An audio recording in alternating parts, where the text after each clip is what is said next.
Let's start with the most important stuff. If you need an abortion and you live in an area of the United States where abortion either just became illegal or soon will be, or you want to help people who need an abortion and live in one of those areas, here are a few organizations you need to know about. The National Network of Abortion Funds, abortionfunds.org. They can help you find financial support to pay for your abortion, find an abortion clinic, and learn about your options to have a safe, self-managed abortion using abortion pills.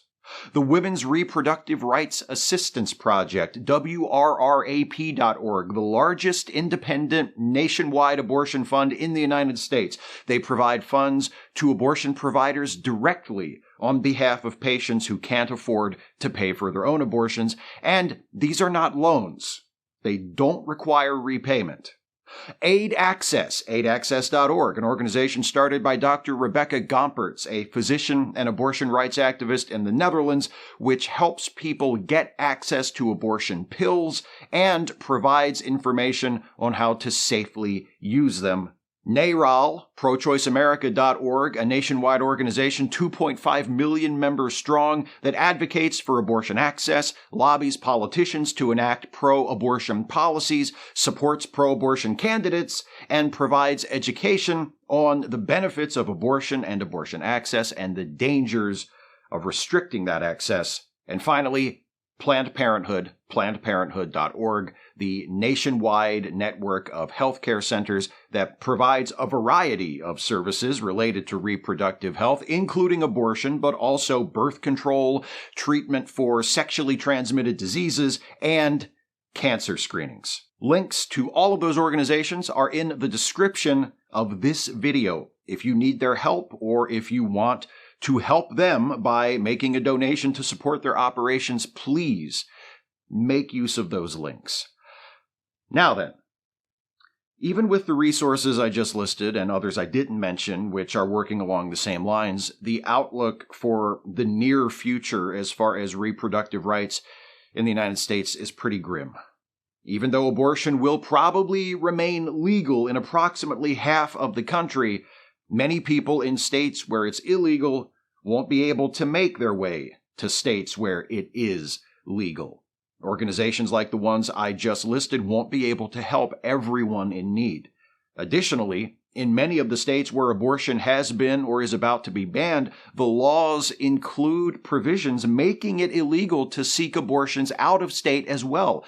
This means even if someone is able to obtain an abortion somewhere else, when they return home, they could be investigated and prosecuted. So, helping those in need of abortions to get them in states where it remains legal is important, but it's an imperfect and strictly short-term solution. What about the long term? How do we regain the guaranteed right to an abortion that the conservative majority of the U.S. Supreme Court has just taken away? The Roe v. Wade decision came after years of work by activists and lawyers who fought to bring an end to laws restricting abortion, which by the 1960s were common throughout the country.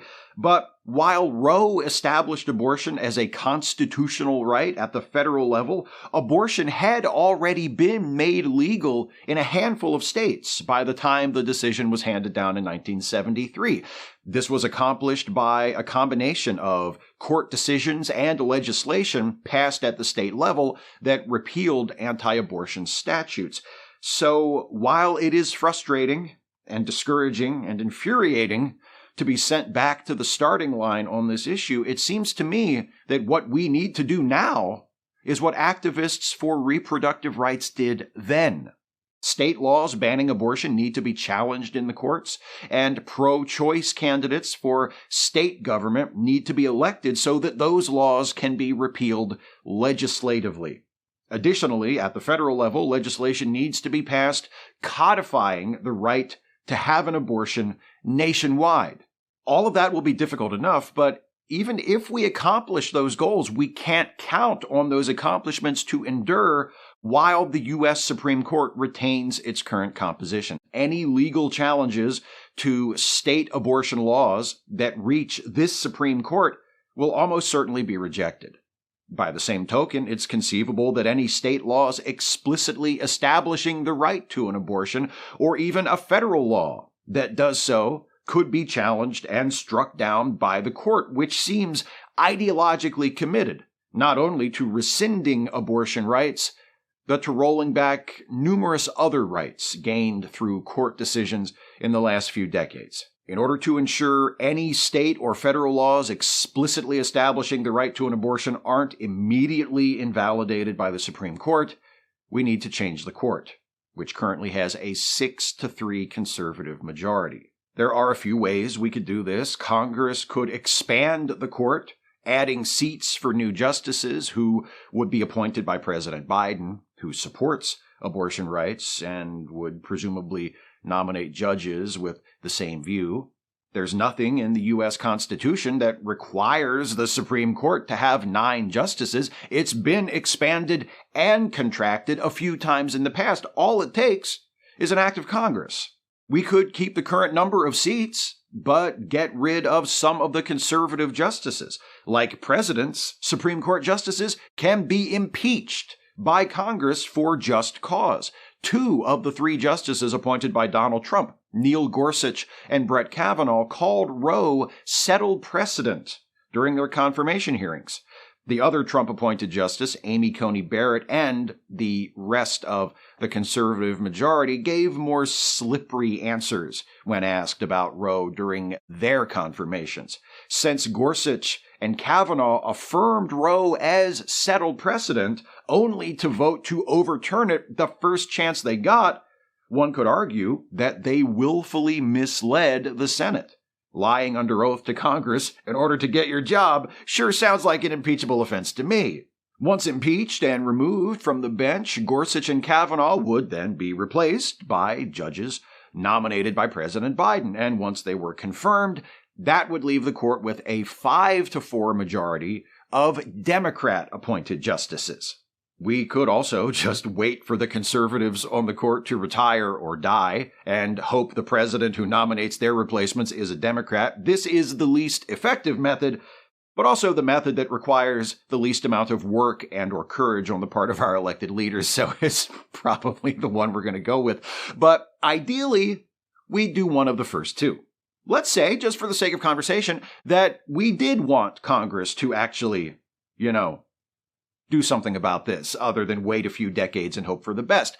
What has to happen before we can expand the court or impeach the justices who lied during their confirmation? The first thing that has to happen is we have to enlarge the Democratic caucus in both houses of Congress. The Democrats currently hold a slim majority in the House of Representatives and an even slimmer one in the Senate. In fact, technically, the Senate is 50-50 between Democrats and Republicans, but the Democrats are considered the majority because the vice president, who also serves as president of the Senate, is also a Democrat. In order to fix the Supreme Court, either by expanding it or impeaching and replacing currently sitting justices, we need to at least hold and ideally expand the Democratic majority in the House and expand the Democratic majority in the Senate by at least 2 seats.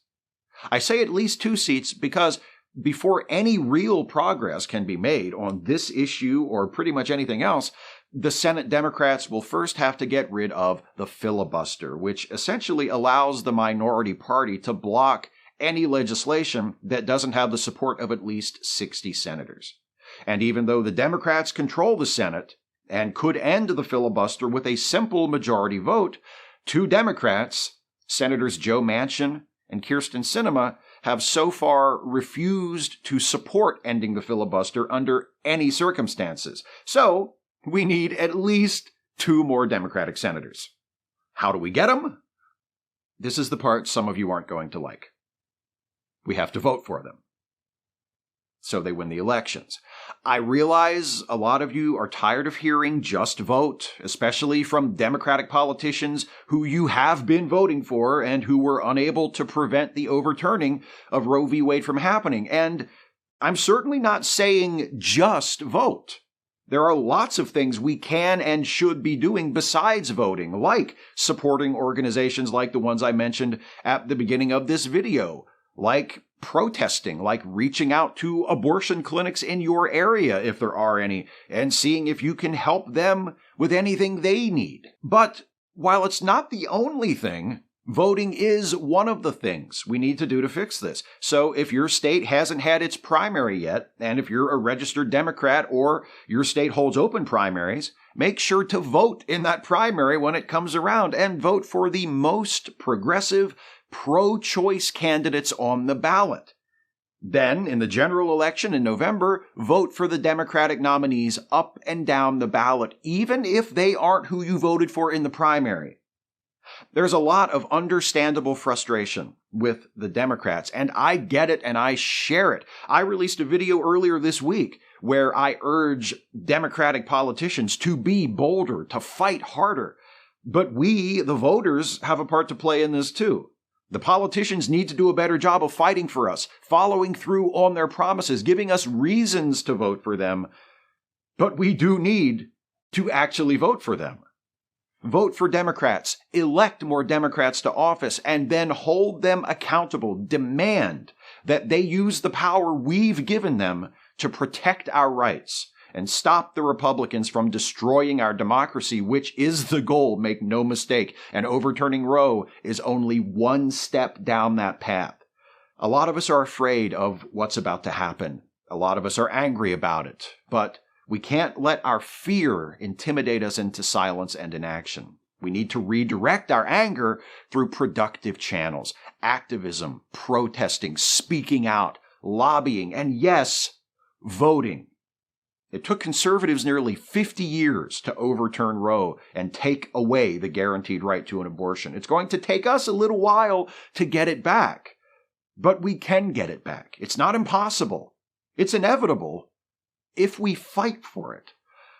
And in the meantime, while we're working toward that long-term goal of regaining the rights that have just been lost, we need to remember to support each other, to help each other make the best of a terrible present while we build toward a better future. If we aren't able to do that, or worse yet, if we aren't willing to even try, what's the point?